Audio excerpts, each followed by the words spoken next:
It's The Ancients on History Hit. I'm Tristan Hughes, your host. Today we're covering another of those mysterious, too often overlooked ancient civilizations. A people who lived in ancient Nigeria, known today solely through archaeology, symbolized by extraordinary terracotta figurines. The Nok culture. Search Nok culture in your browser today, and straight away images of these striking statuettes appear. They are some of the most eye-catching examples of ancient art so far found anywhere in Africa, depicting all sorts of subjects. And unsurprisingly, they will feature heavily in today's conversation. So who were the Nok? Whereabouts in Africa did they live? And what has archaeology so far revealed about this mysterious Iron Age culture? Well, joining me to explain all is Dr. Kevin MacDonald, a professor of African archaeology at University College London. Kevin dialed in to join us for this chat, and I'm really grateful for Kevin's time to talk all things the Nok culture. Rarely does the Nok get the attention it deserves, so enjoy as we delve into its mysterious story.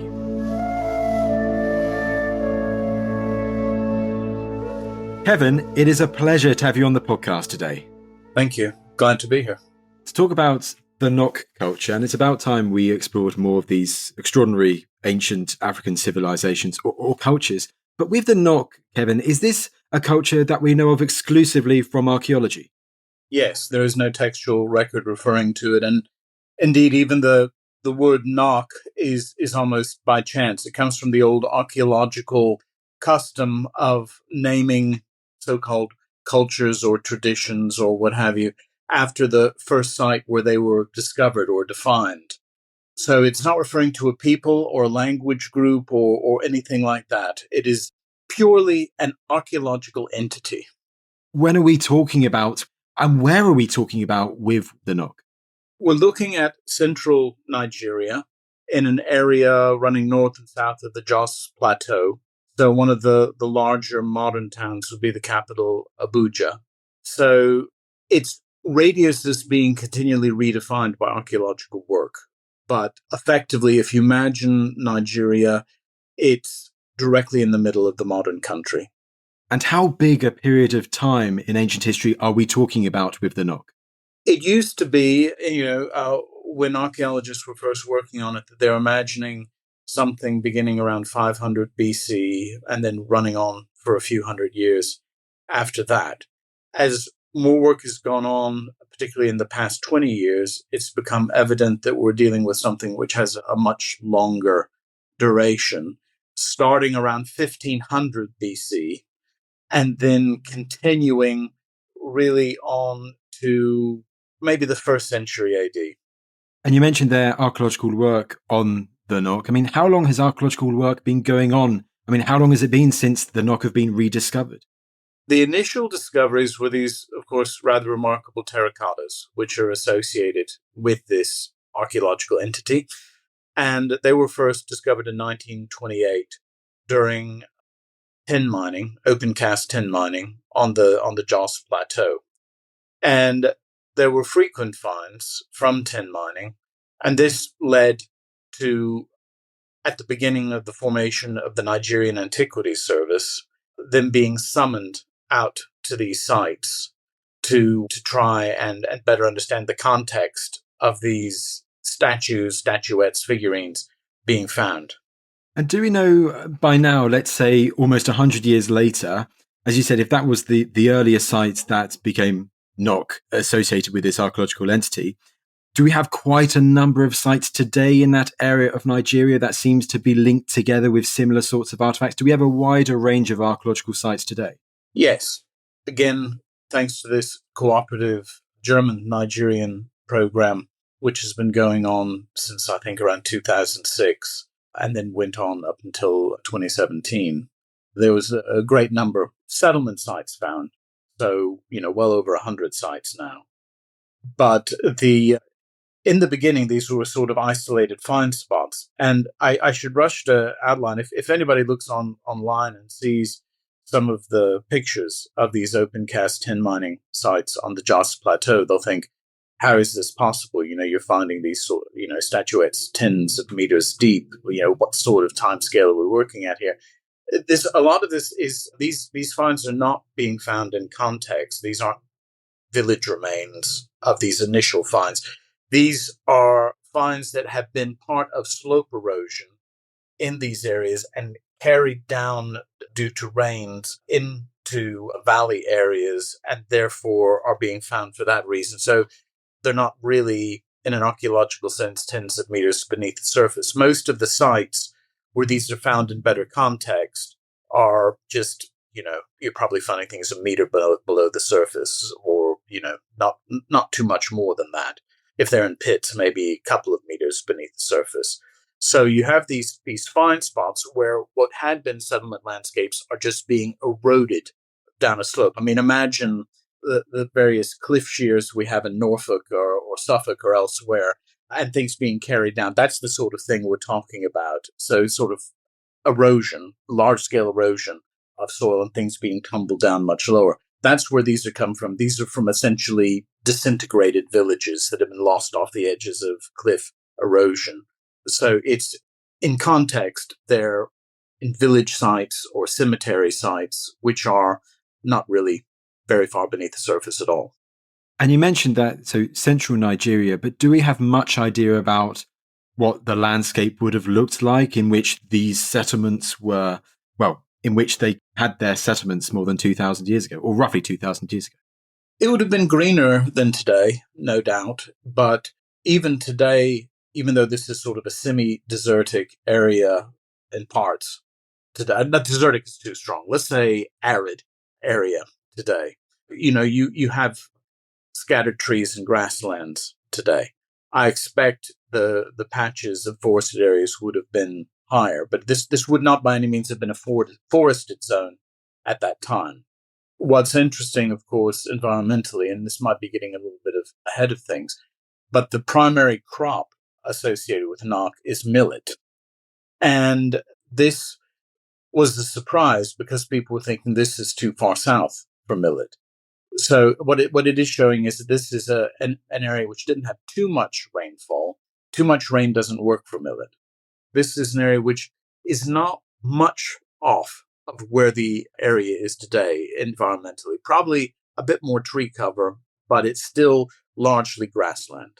Well, Kevin, you can never get too far ahead of yourself on the ancients, so don't you worry. And in that case, we'll explore the wider story of how they lived first, and then we'll delve into the poster piece of the Knock, which are their figurines. So if they're farming millet, do we know much about their society, how they lived in these villages? Should we be imagining small farming communities? Yes. To give credit to Peter Breunig and his team, who worked for a decade or so in this area, they completely revolutionized our understanding of the settlement landscape. And we're looking at relatively small villages, nothing much greater than what would be 100 by 100 meters, a hectare. I mean, so we're dealing with what would be, by archaeological definition, small villages or hamlets, nothing any larger than that, spaced out relatively evenly on the landscape. And you have the use, particularly of pearl millet, but also as a protein, you have cowpeas being cultivated as well. You have canarium trees being exploited. And interestingly, oil palm, which is in use in the area today, does not appear to have been exploited at the time of Knock. We have a problem archaeologically in that there is very poor bone preservation in this area because of acidic soils. So it's very hard to tell what was being exploited in terms of livestock or hunted game. We can make assumptions. We can suppose that there might be, because there was elsewhere at this time in this part of Africa, if we go particularly towards, say, Ghana to the west, at this time you would have had cattle, and you would have also had sheep and goat. So we sort of assumed that there would be cattle and sheep and goat, probably of dwarf breeds or smaller breeds, because they need that. They need to be so in order to be able to survive in more southerly areas like this where you have a lot of tsetse. So you need these breeds which are what we call trypano-tolerant breeds. that can live in these more southerly tropical climes. And the native cattle of Africa and the imported sheep and goat, which came into Africa in order to be able to survive the genetic change which takes place in them as a sort of consequent effect of dwarfism. So you have size reduction in these. So you have cattle which are sort of just about waist height. Wow. And the sort of sheep and goats which you find in petting zoos and things like that, the really dinky ones, those are also coming out of this sort of dwarfing due to adaptation to various disease vectors to be able to survive these disease vectors. And so probably you had this sort of livestock. Certainly they would have been hunting whatever game was available. But yes, we're looking at small farming communities, but which are doing very advanced things for their time. Real artistic pioneers in Africa, and also potentially pyrotechnological or metallurgical pioneers as well. So probably livestock, certainly agriculture. One more question on the settlements themselves, Kevin. It sounds like, though, from the area of the world that the archaeology is being done, do you therefore have quite a lot of the organic material? It doesn't survive, like the houses that they were probably living in these villages. It's very difficult to find the remains of those. The traces that they leave, are they quite scant? What you have, and this is often the case in this time period in various parts of West Africa, is you have the chance encounter of buildings with fire. So whether from hearths or whether from actual full-scale conflagrations, you have the fact that buildings get burnt, and you have some very clear burnt wattle and daub remains. So in other words, clay fragments which have stick marks in them or pole marks on them, which give us a clear idea that you have sort of a lattice work of some sort of wood being overlain with a mud plaster. There are also some remains of stone foundations for structures at some sites where stone was more readily available. So you're probably looking at circular structures, maybe even conical sort of structures, but effectively wooden earthen structures. And of course, there would be many of these in any given settlement. When you mentioned in passing the clay, Kevin, and was clay the greatest non-metallic material that they had, or the material that they had that they were able to create this extraordinary, very sophisticated artwork from? Yes, clay was the thing, but again, there have been some very interesting studies done recently on all of the clay from the pottery and these statues at the Knock sites. And what's been found is that the clay which is being used for pottery is very diverse. That every settlement was obviously making pottery from clay sources which were near to them. And so there's every evidence that pottery is a very localized production. However, very interestingly, the statues or statuettes at Knock seem to be made of very similar clays, which would imply a more standardized production for them, or a more centralized production for them across this rather vast landscape. I mean, Knock is covering an area which is almost the size of England, so it's a good sized place. Where all these different sites are distributed. But, the statuettes are always the same and the pottery is always different.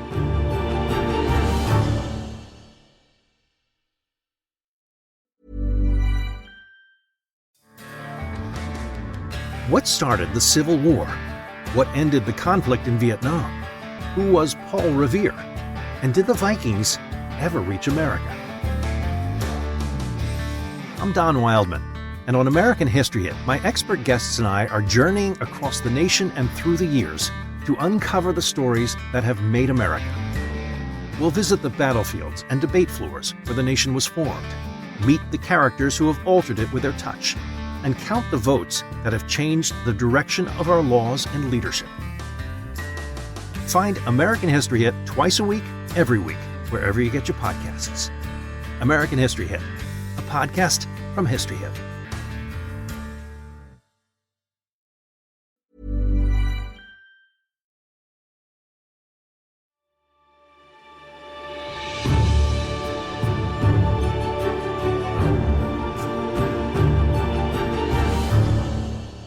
What do we think was the process then? Okay, they've got their clay sources.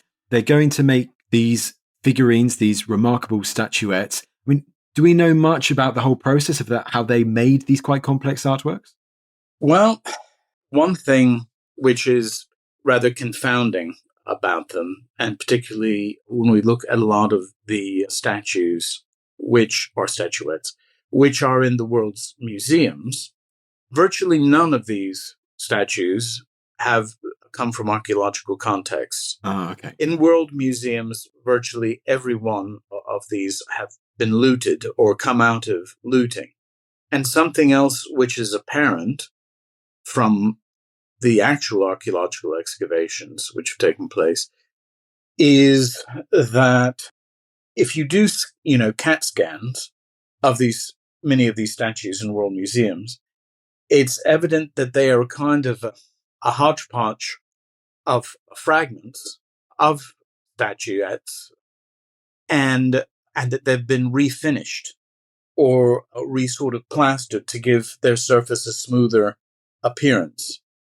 Because, and again, getting ahead of myself a bit, it appears that most of these great works of art were smashed up before they were deposited in the ground. So it's very rare to find an entirely intact one.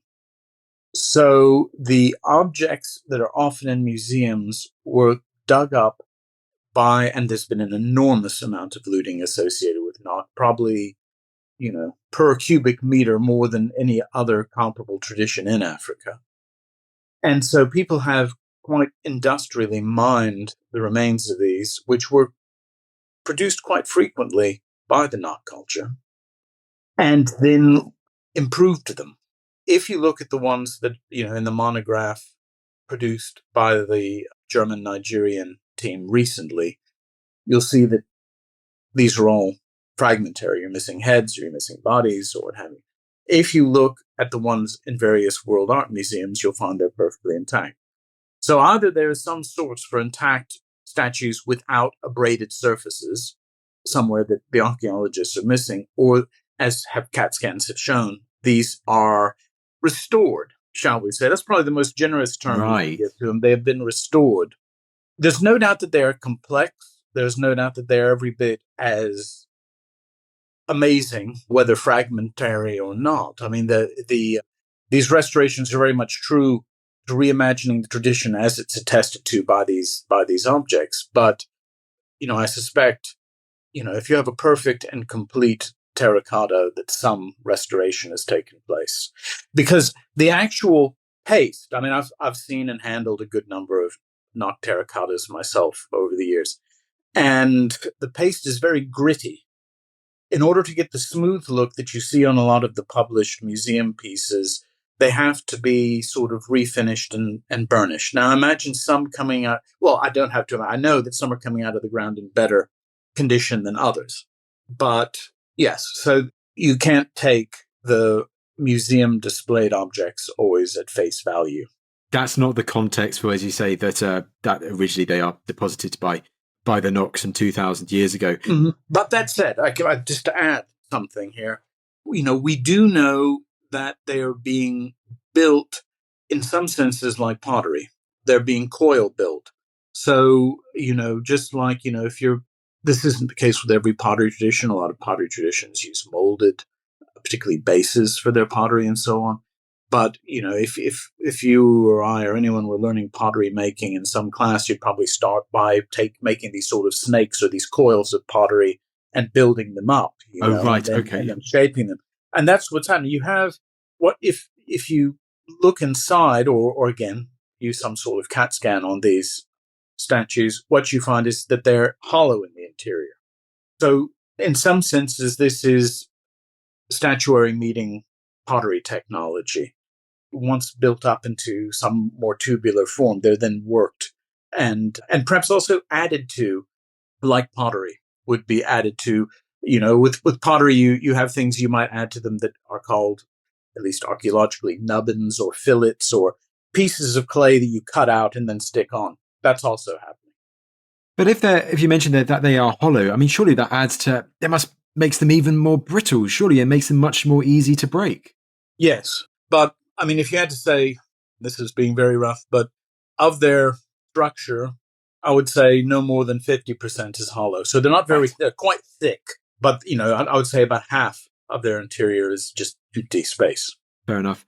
Before we explore what they actually depict, just so that we can get a really clear idea of their size, because we've used words like statuette too. I mean, Kevin, should we not be imagining very, very big statues? What are we thinking? 30 centimeters high, roughly, or what should we be imagining? Yes, I mean, bigger statues, pushing towards a meter. Wow. Yeah, so that's what I mean. They're much. What I'm much more used to, because my own work has largely been in the Niger River basin. I'm much more used to the Guinea terracotta tradition. So these are double, 3 times, 4 times the size of Guinea terracottas. So they're quite substantial. Yeah, I mean, they come in different size ranges, but yeah, I mean, when I think of them, I think probably you're looking, more like 40 to 60 centimeters, or in some cases larger. And just so we know, Kevin, I mean, how far away is the Niger River to the Nok that we're talking about? The Nok tradition is, if it straddles one river, it straddles the Benue. It doesn't straddle the Niger. So maybe 100 kilometers, 200 kilometers away from the Niger River. It's just asking potentially, because I know it's a large areas, but potentially is there, trade and contact between them? So passing of pottery ideas there and back. So yes, although the ones in the Niger River are bigger, could there have been contact and influence between the two? Well, what's curious is, archaeologically speaking, there's not a very visible archaeological tradition prior to Nok in this area. I think ultimately, with more work, it will be found, because the thing we would expect prior to this sort of tradition in this part of the world would be some sort of microlithic tradition, perhaps using quartz microliths that might use relatively little pottery. So they might be much less visible in the landscape. The Breuning team, say that they're not finding anything earlier, and that effectively this demonstrates that Nok are migrants because of the millet and because of the type of pottery they have, which is mainly sort of decorated with tools of impression like potter's combs or styluses or what have you. They're thinking, this is coming out of the southern Sahara, or what would be called the Sahel, the shore of the Sahara farther to the north, where we know that millet was independently domesticated. So, when we're looking at millet domestication, we're looking at sort of Mali and Mauritania and that sort of zone. And then that this millet is making its way down with agricultural populations which are expanding at that time. So these are people already back at 1500 BC, which is before they're producing any statues or before they're producing iron.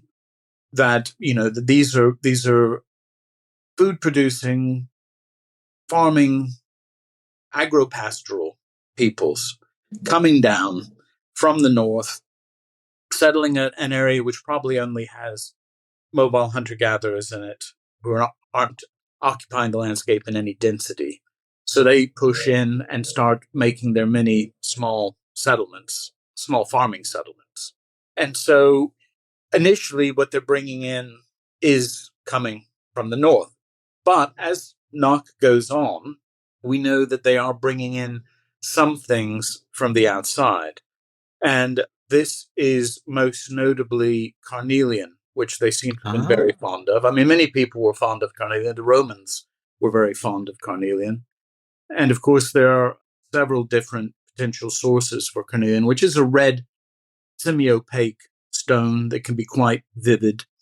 And so you're making these beads. In Nok's case, They can be both relatively flat disc shape, but they can also be tubular, which are much more complicated to make because you imagine you're having to, they could be a couple of centimeters thick and you're having to drill this out all the way through. So you're having to use quartz drills to get through this to make these beads. At the time, this is quite a process. And obviously they would have quite a lot of status attached to them. But where from? And we know that there are carnelian sources in the Saharan highlands. We know that there are carnelian sources in the eastern desert of Egypt. Of course, probably some of the finest carnelian, which you begin to see a lot in more recent sort of medieval periods, is this carnelian coming from Gujarat in India.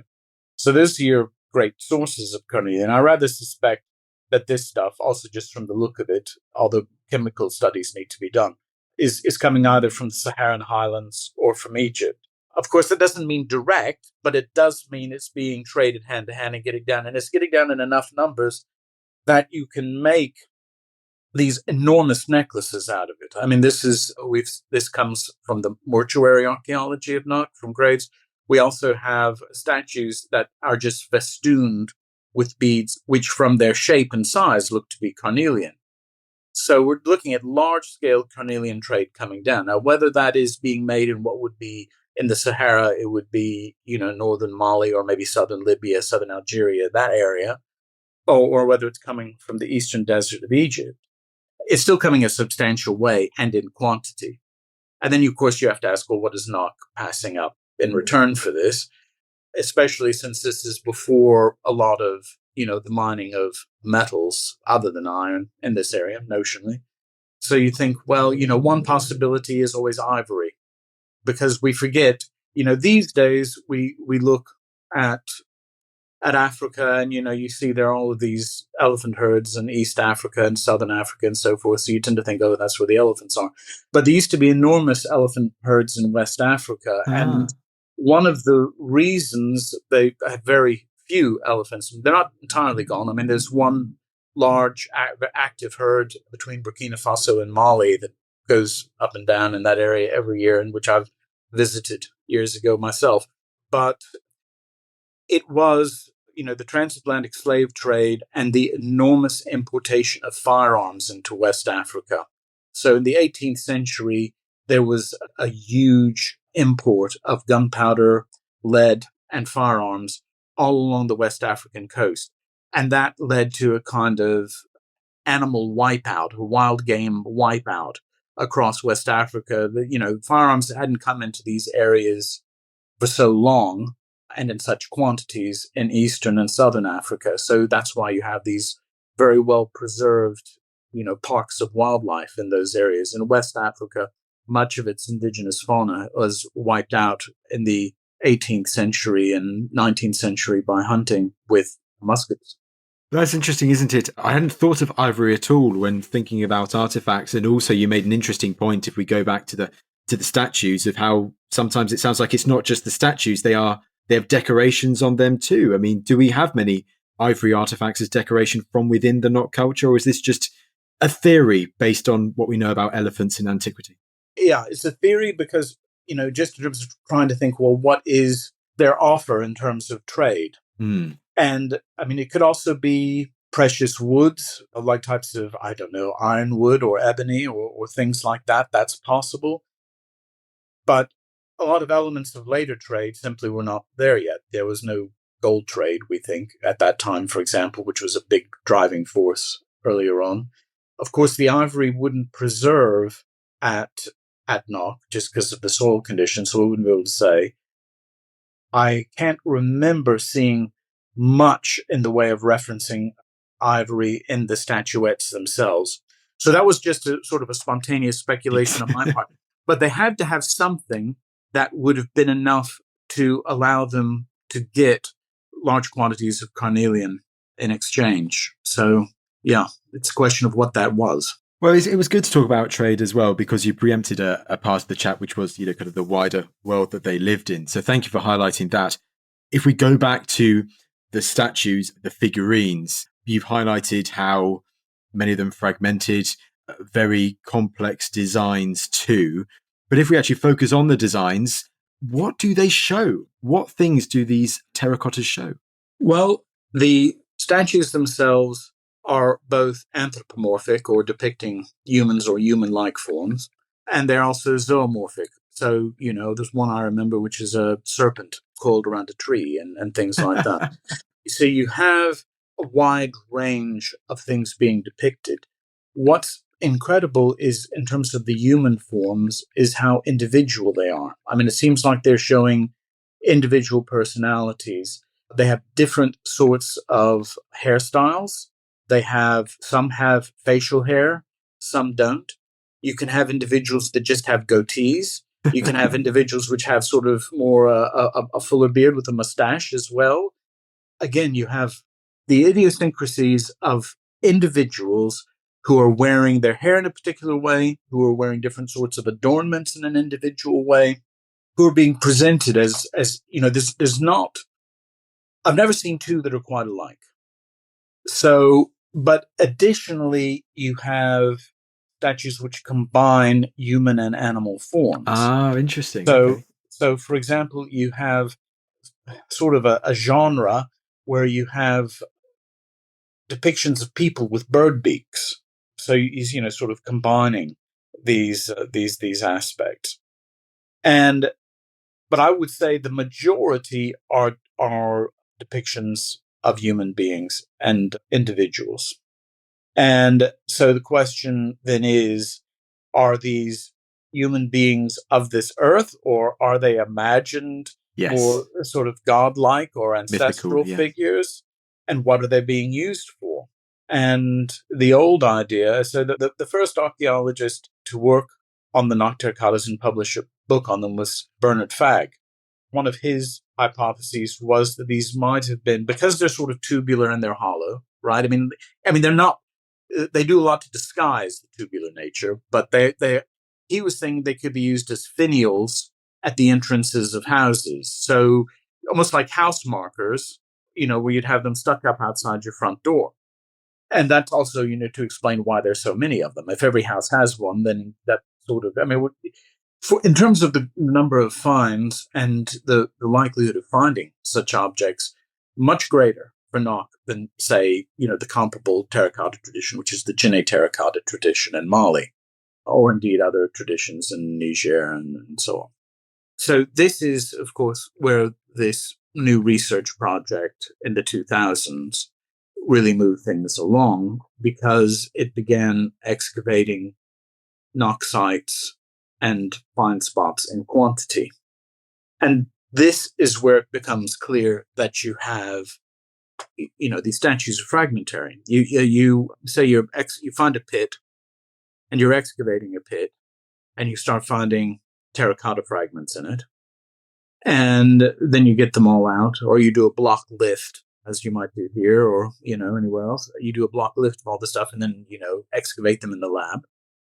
And you find out that you've got, no single intact statue. You have not even, one that's broken up. You have several that have been broken up, incomplete, and put into a pit.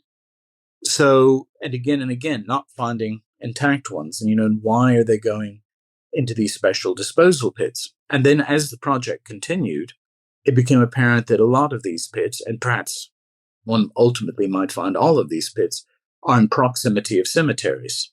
Oh, okay. So there's a mortuary tradition going along with this. And then you have to come up with an explanation of, why aren't these going into graves intact? Why are they being broken? Why are they being broken in multiple ways and mixed up? Is there some place where they're intact, we're not finding them? Are they being used as, like Bernard Fagg said, are they being used as finials on houses? And then, when that person dies, you take them down and break them.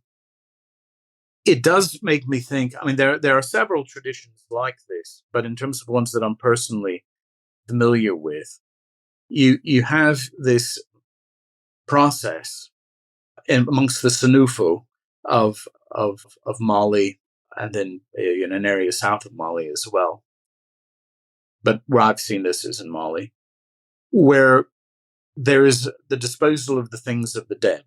And I mean, you can see this elsewhere in the world. I mean, you can see this possibly with things like the Hopewell culture in America. North America, yeah.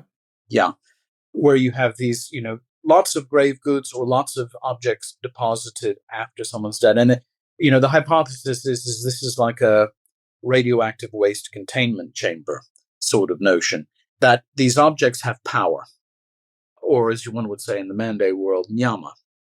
So they have power, and they're associated with certain individuals.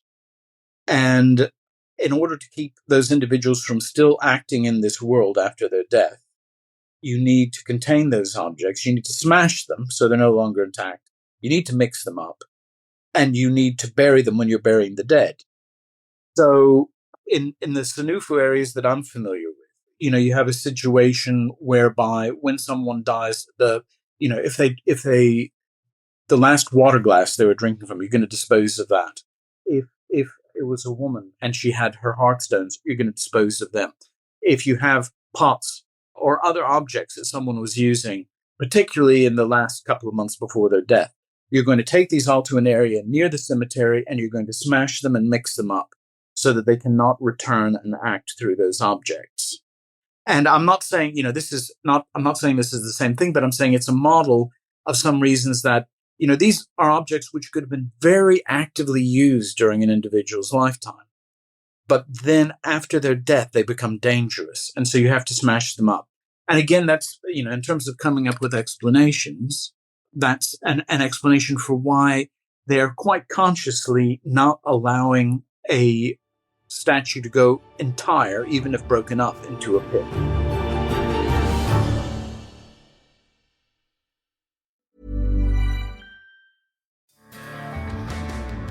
What started the Civil War? What ended the conflict in Vietnam? Who was Paul Revere? And did the Vikings ever reach America? I'm Don Wildman, and on American History Hit, my expert guests and I are journeying across the nation and through the years to uncover the stories that have made America. We'll visit the battlefields and debate floors where the nation was formed, meet the characters who have altered it with their touch, and count the votes that have changed the direction of our laws and leadership. Find American History Hit twice a week, every week, wherever you get your podcasts.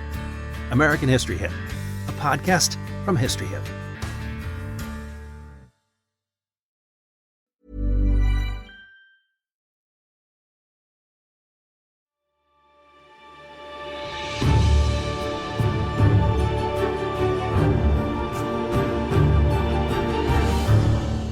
It's almost, I'm just trying to think of a parallel. I think, isn't it in ancient Egyptian culture or ancient Kushite culture, where sometimes they'll depict certain animals or in hieroglyph with a tomb, but usually they'll depict, if it's a ferocious animal like a crocodile or something like that, with some sort of injury, or so they're not fully whole, so they're not as dangerous as they would have otherwise been, with that fear that, I think it's with the hieroglyphs as well, that they have that kind of magical element that they could come out of the wall and actually become real things.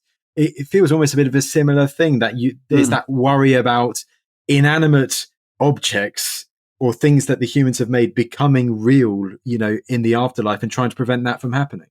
Yes, and building in some kind of flaw is definitely one way to do that. But one hopes, that research will continue in the broad Nok culture area, and that eventually we might find, for some reason, these objects intact. But there's something similar working on various tell sites associated with the Empire of Ghana and the Empire of Mali, is that when you have abandonment layers in these tell sites, which have layer upon layer of houses in them, and you're consciously abandoning one, probably because of a death or some tragedy, and you're leaving objects, say, that were in a house, within the house, oftentimes you'll break out the bottoms of the pots. So you're sort of killing the pots. And it's the same sort of thing, that intact objects have power. And so you break things to drain the nyama out of them, as it were, to get rid of the spiritual power from these objects. It also feels like maybe this is one that we can't answer yet, but I must, just before we go on to metals, is Given that there are so many of these terracottas created, and given that these people are living in small villages, do we think it's possible that almost part of their society was to learn to kind of create these objects, or would there have been a specialized person, who would have been involved in getting the clay, fire hardening the clay, then making the terracotta, or then fire hardening it? Or there were specific people who knew the craft, or I guess professionals, or that everyone had to kind of learn how to make these? Okay, well, yes, your question makes me think of a lot of different things. One, of course, is that from the clay studies which have been done, these are being made out of a singular chosen clay source, which means that the actual place of manufacture is probably quite concentrated. Also, since we're looking at a people who become blacksmiths in quantity, of course, in many parts of Africa, blacksmith lineages are quite isolated. They marry into themselves. They keep themselves to themselves because they have this transformative power. So one would imagine that the same people who might be considered the most powerful blacksmiths might be the people who are making these objects. But another thing which comes to mind is the degree, because again, we're part of Knock is on the Benue, although it doesn't run quite right to allow things to flow through the area. But it's remarkable the degree to which different areas of production can be concentrated. So years ago, I worked in a very ancient town in Mali called Dia. And in Dia, there were a group of potters who had become specialists in making these particular sort of water pots called jidaga. And jidaga are really indispensable in the cell. They cool your water. They're the sort of a central point of any household, is having a couple of really good jidagas. And they're a very typical wedding gift. So, if you're newlyweds, they get jidagas, but they get jidagas from these people in Dia. And so every day, it would seem, a letter would travel upriver or downriver to these potters, and they would say, this is what we want on the pots, because they put like the people's names, and we need it delivered by this date. And then every day there would be pirogues of these water pots all stuck up, which would go downriver and sort of deliver them all the way along. So for more than 100 kilometers in both directions, custom water pots were being distributed. So you can imagine a situation with Knock, and there is remarkably one Knock terracotta of two people in a boat. So they definitely were using boats. But, you do think that people are commissioning these. Maybe, while you're alive, if you're a family leader, you go to this making area and they sort of do a portrait of you or some sort of caricature of you that they then supply to you. Maybe it's, maybe if it's a point of pilgrimage or something, it's someplace you have to go to. It's like going to the big city. You go down there, instead of getting your photograph made or your portrait painted or whatever, you go down and you have a terracotta made of you if you're important, and you bring it home and then you put it somewhere outside of your house, or you use it in some sorts of ceremonies. But when you die, then it's so associated with you, at some point, it has to be broken. This is just me hypothesizing madly. But it's so interesting nonetheless, and especially for such a mysterious culture. Kevin, I could ask so much more about that, but as we're nearing the end, we got to also talk about iron, because talk to me a bit about their expertise, their proficience with iron, and how they become blacksmiths, because this also seems a really important part of the Knock story. Right, so if you're looking at Knock chronology, so they're coming into the area with polished stone and napstone artifacts and pottery around 1500 BC. And then somewhere around 800 BC, the terracotta production begins and iron production begins, more or less the same time. I'm sure I'm sure they don't map neatly onto each other, but at the level of resolution we have, that's what it looks like. So, and, also what's interesting is, in terms of looking at the connections between the terracottas and the iron, recent excavations at Janjala find a fragmentary terracotta as an offering in each decommissioned iron furnace. So just, underlining the link. But, so iron smelting at 800 BC, what does it mean? Well, the problem, there's been a of a ongoing research dispute in Africa over whether or not iron metallurgy is indigenous or not. And this has been going on since the 1970s. Knock has played a role in this. There was for a long time, one of the earliest African iron smelting sites was Tarugo, which was a Knock site. Since then, we know that there are definite areas of older iron smelting, particularly in Senegal, perhaps in Rwanda, areas where you're pushing perhaps above 800 BC. There's a problem in that 800 BC is around a point where there's a flattening in the radiocarbon curve because of solar radiation, where everything between about 800 and 500 BC technically dates the same. It's like everything is neutralized in that band.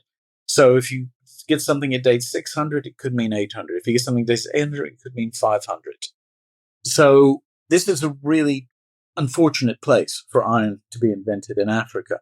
What you need are things that are dating to around 1,000 outside of this flattening in the curve. And then we're over that particular hump.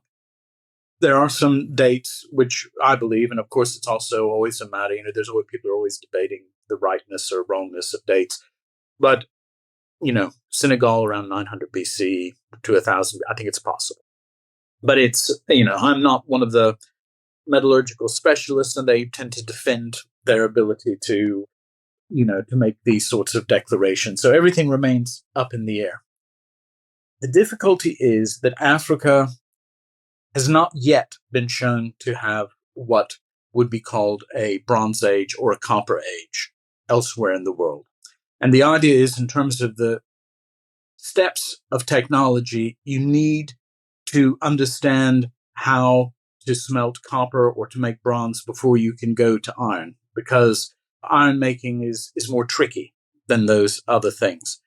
There is some argument that you could go straight to iron, but nobody's ever really been very happy with that. It would require a lot of coincidences. So we might not see it in my lifetime, but I believe we will eventually find that there is a copper age in Mauritania, and that this leads to an indigenous creation of iron technology in Africa, probably in the area of Mauritania, Senegal, something like that. That's my own, I'm putting it out there. A lot of people might disagree, but that's my instinct. We can see in about 50 years' time if I'm right or not. If this recording is preserved, we shall see. Oh, which will be, yes. That is my prediction. But so whether, this is definitely early. It's not quite old enough to be, the point of the creation of this technology, but it's very early. And so we know that they're making both absolutely critical tools like axes. So for forest clearance, for working wood and everything. So axes and adzes are being made out of iron, but also bits of personal adornment. So iron rings, whether bracelets and necklaces, are being made also. So it's both functional and prestige oriented at the same time. And the sorts of furnaces are distinctive. They're what we would call low furnaces, and they're bellows driven. So, with the bags on the pikes, which are called tuyères, which are being used to control the process and, the atmosphere inside the chamber and so forth. And a good number of intact furnace bases have been found. So these are, relatively small diameter furnaces, maybe a meter 20 in diameter, anywhere from 80 centimeters to meter 20. And as is often the case with such furnaces, you have sometimes dedicatory offerings, which are beneath the furnace. And then when you close the furnace, you also do something. Close the furnace. Sometimes you might find a pot. I'm not talking so much about knock as more broadly in Africa. You might find a pot, or, might have certain medicines buried beneath.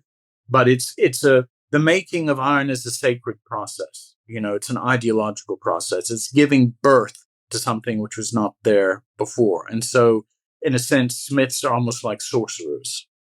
And also, therefore, that makes it, to me, all the more probable that, the smiths are also linked to the making of these statues. I mean, if we look at much more historic situations, again, in the Mande world, so particularly in Mali. And there's a great book by McNaughton on the Mande blacksmiths, which is worth looking at because it gives a lot of the historical context of blacksmiths in this area. Blacksmiths are a caste in and of themselves. They're part of what's called the Nyama Kala, those who shape Nyama. And generally speaking, in the Mande world, within blacksmith families, the men can make sort of magical earthen objects. They also obviously do all the metalworking and the metal smelting and the creation of the metal objects. But the women within the blacksmith caste, which is referred to as the Numu, they do the pottery making. So, and that's not just in the Mande world, it's in other parts of Africa as well, that you have casted blacksmiths. So this is very, early on, Knock, and it's before generally people want to talk about there being castes in Africa. But, this is a group that's doing absolutely amazing things with terracotta at the same time as they're doing absolutely pioneering things with ironworking. Yes. Do we know what happens to the Nok culture? They seem to last for quite a long time. Do we know what follows them almost? Well, this is what's peculiar, because Nok just kind of fizzles between 300 BC and the first century AD, date-wise. And because, we tend to grade the intensity of occupation on a landscape by total numbers of radiocarbon dates for a period, because we're trying to date as many things as we can. And so there's like a steep cliff, a fall off in our numbers of radiocarbon dates after 300 BC. They don't just go away entirely, but they fade. And then we have nothing after the beginning of the first century AD that we can ascribe materially to Nok. And there are other things which come into the area that look very different pottery traditions and so forth. So Nok just kind of disappears. There's this sort of peak intensity between 800 or at best 900 BC. You might have the earliest terracottas by then, but, more certainly from 800 BC, 300 BC, it's just, a cliff edge drop off. So something happens then. There are all sorts of things one can invoke. You could say there could be conflict, there could be environmental collapse. I mean, these are all the sort of things we tend to use as explanations, but there is no good evidence yet to explain that collapse.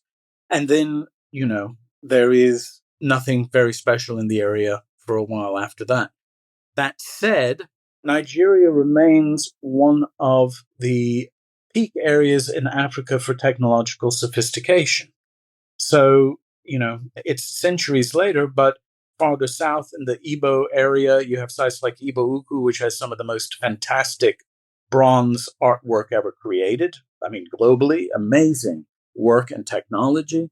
So, that's happening from maybe 800 at the earliest, probably closer to 900 or 1000 AD. You have at Ife, and, not to mention Benin, but at Ife, Benin, yes.